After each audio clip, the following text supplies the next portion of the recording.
सोई हुई शहजादी की कहानी। एक ज़माने की बात है, बहुत बहुत पुराने वक्तों में एक बादशाह और एक मलिका एक बहुत ही खूबसूरत और शानदार महल में रहते थे। उनके पास दौलत, इज़्ज़त, महल, नौकर सब कुछ था, मगर एक चीज़ की कमी थी, उनके यहाँ औलाद नहीं थी। बादशाह और मलिका अक्सर एक दूसरे का हाथ पकड़कर दुआ करते, ए हमारे खुदा, हमें एक नन्हा सा बच्चा अता फरमा दे। मेंढक की पेशगोई। एक दिन मलिका दरिया के किनारे बैठी पानी से खेल रही थी। अचानक एक मोटा ताज़ा प्यारा सा मेंढक उछलता हुआ उसके पास आया। मेंढक बोला, मलिका मुआज़िमा, खुश हो जाइए, आपकी दुआ कबूल हो गई है। अगले साल आपके यहाँ एक खूबसूरत बच्ची पैदा होगी। मलिका हैरान रह गई और वाकई अगले साल एक खूबसूरत नन्ही शहजादी पैदा हुई। बादशाह इतना खुश हुआ कि उसने पूरे मुल्क की सबसे बड़ी दावत रख दी। उसने अपने रिश्तेदारों और दोस्तों के साथ साथ दानिशमंद परियों को भी बुलाया ताकि वो शहजादी को दुआएं दें। मुल्क में 13 परियां थीं, मगर बादशाह के पास सिर्फ 12 सोने की प्लेटें थीं। उस वजह से एक परी को नहीं बुलाया जा सका। दावत में 12 परियां आईं और नन्ही शहजादी को तोहफे देने लगी।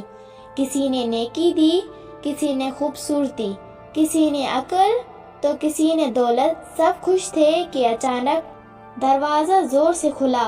वही 13वीं परी अंदर आई जिसे दावत में नहीं बुलाया गया था।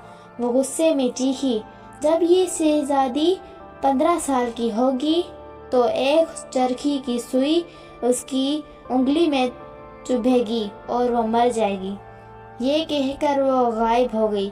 अब 12वीं परी आगे आई और बोली, मैं बद्दुआ को ख़त्म तो नहीं कर सकती, मगर बदल सकती हूँ। शहजादी मरेगी नहीं, बल्कि 100 साल की गहरी नींद सो जाएगी। बादशाह का हुक्म। बादशाह ने फौरन हुक्म दिया, पूरे मुल्क में जितनी भी चरखी हैं सब जला दो। शहजादी बड़ी होकर बहुत नेक, प्यारी और अक्लमंद बनी। 15वीं सालगिरह वाले दिन शहजादी महल में अकेली घूम रही थी। एक पुराने मीनार में उसने एक बूढ़ी औरत को चरखी चलाते देखा। जैसे ही शहजादी ने सुई को छुआ, वो फौरन गहरी नींद में चली गई। पूरा महल सो गया। बादशाह, मलिका, नौकर, जानवर, यहाँ तक कि आग भी।